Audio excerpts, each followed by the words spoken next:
All right, so the big story in 2002, as we were mentioning before, we got derailed by Twitter. The Panda deal was still humming along, and the big thing was some big internal conflict in TNA. Because while the Panda deal was moving along, Vince Russo decided to try and get himself in the ear of the Carter family to try and oust Jerry Jarrett and put himself in charge. I read that first line that's on the notes where it said that Jerry had sensed bad vibes, and I knew immediately that it was Vince Russo. Yeah, so the quote from October 2002 in Jerry's book is, "I can't explain my feelings, but I sense bad vibes from Dixie tonight. Jeff fears that some of our staff are trying to improve their standing during this transition and maybe poisoning Dixie in an effort to enhance their standing. This always takes place during transitions in a company. I just hope Dixie does not fall victim if this is the case." And yeah, same thing. It's like, read that quote, it's like, oh, Russo, you conniving scum. It's always Russo. This business is like on the verge of going bust if this deal doesn't go through. People will lose their jobs, everything will fall apart if this deal doesn't go through. And Vince Russo smells blood. He senses an opportunity. He's just like, this moment of transition is a moment of weakness, and I must strike with the Carter family to bury Jerry and push my agenda so I can do my KKK angles and I can do my making light of rape angles that we mentioned last week, so he can get all that in. Get the women beating. Oh yeah, and all the misogyny and women beating and all the stuff that comes Sexism, with Vince Russo's booking. homophobia. He wants to get it all in at perhaps the expense of the... And like, imagine if you're Panda. Imagine if you're like these business executives who work in the energy industry and don't understand pro wrestling. While you're doing this big deal to acquire a pro wrestling company, all you're getting is like backstabbing and conniving and politicking from these goobers. I like the idea that Vince Russo he just smelled blood in the water, and he's like, we're going through a real tough time right now, but I can improve my standing here. Dun dun. It is typical, and it's like, it worked. That's the worst part. It did seem to work that he got the ear of Dixie and he got the ear of Chris Sobol, who they were putting in charge of TNA on the Panda end. And he did seem to poison the well. He did seem to be like, oh, if you look at how the company's been run so far, Jerry hasn't been doing a good job, has he? Oh, his creative ideas. Oh, that sucks. So I can only imagine during the show, it's like Dixie, it's like, oh, that angle sucked, didn't it, Dixie? Oh, that match didn't get over. What's happening here, Dixie? You're just texting Dixie the whole time, saying, oh, I didn't do this one. I did this one, though. No, that was Jerry's idea. Famously, I remember like reporting in like 07, 08, 09 when people didn't understand TNA stories, that it would always be explained, Vince would explain them in depth to Dixie, and that's the reason she would never get mad at him for writing stories that nobody could possibly comprehend, because he explained them to her, and I guess then they make sense. So like this is a thing. He's been laying the seeds for his relationship with Dixie right here all the way back in 2002 to do the same thing over and over again for another freaking 10 years. Problem, like, he's not even like... I don't know. I don't even find him to be like a charismatic dude though. But he has like all the hallmarks of one.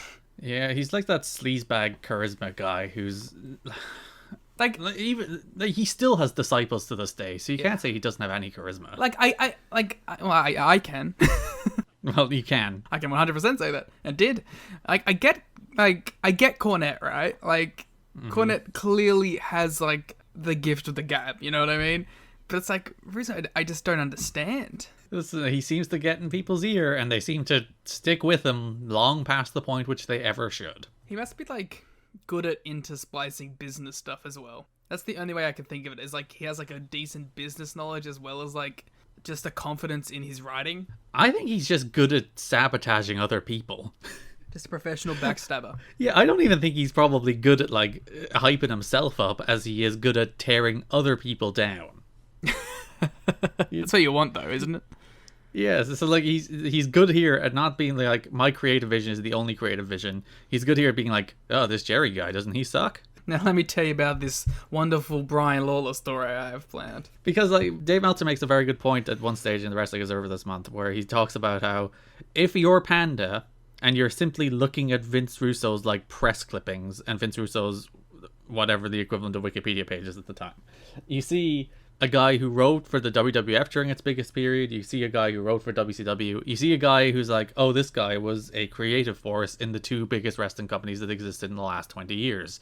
So if you're Panda who knows nothing, you're like, well, this Vince Russo guy might know what he's talking about.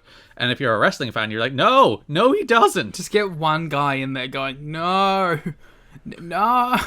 It goes most of the month where Jerry is like, it seems like the Panda people are souring on me, and I can't quite tell why. Poor Jerry. It goes all the way to an October 24th meeting where the shit kind of hits the fan, where everybody just starts burying the shows on a conference call that has Chris Sabal and Dixie Carter on it. And Jerry is not best pleased that he basically finds out that everyone in the room hates him. Everybody has been working behind the scenes to kind of sabotage him and align with Vince Russo. And the worst part of it is, it seems like Jeff has been too. Yeah, what the fuck, Jeff? Because there's notes in the press that Jeff is trying to like stay above it and stay out of it in a way that's kind of like, actually, I'm secretly backing Russo here. What a dick. Being like, I don't want to intervene in this backstabbing, so I will simply let it continue to happen. I will be complacent in the backstabbing of my father. Poor guy. So yeah, it reached a stage where he's borderline issued an ultimatum where he wanted out of the company, didn't want to write the shows anymore, and he figured people would be loyal to him. People like Six Box, people like Scott Hall, Kurt Hennig, and Mike Tenay probably wouldn't stay if he was forced out. And he wasn't by the end of October yet anyway, so it had not come to that yet. But the entire month is literally a power struggle that did spill over into the public. Like once that October 24th meeting went down, where like the Vince Russo's intentions kind of became clear, that immediately became public and spilled out. But they told everyone so nicely not to leak things. Yeah, but then Jerry got backstabbed and started leaking things himself. Yeah. You know what my absolute favorite thing actually is? Because the way I research this podcast is I go through all the shows, outline what happened, then go through PW Torch for the era, go through Wrestling Observer for the era, and then go through Jerry's book for the era. And my absolute favorite thing is, like, because I read Torch first and then read Jerry's book last, so often is there like direct quotes from Jerry's book that were just in the Torch. I wonder who could possibly be leaking things. I wonder who told Wade Keller that. Could possibly be Jerry. I respect Jerry a lot coming out of this. I just like his whole, well, first of all, his complete and utter dismissal and distaste for Vince Russo, which is always going to appeal to me, and be like his idea of like, let's just do wrestling. He might have some bad ideas, but his ideas are rooted in doing wrestling. Oh dear. So yeah, that power struggle played out most of the month as Vince Russo tried to ingratiate himself with the Carters, and as Jerry Jarrett desperately tried to cling onto the company which he poured a ton of money into and is trying to keep open.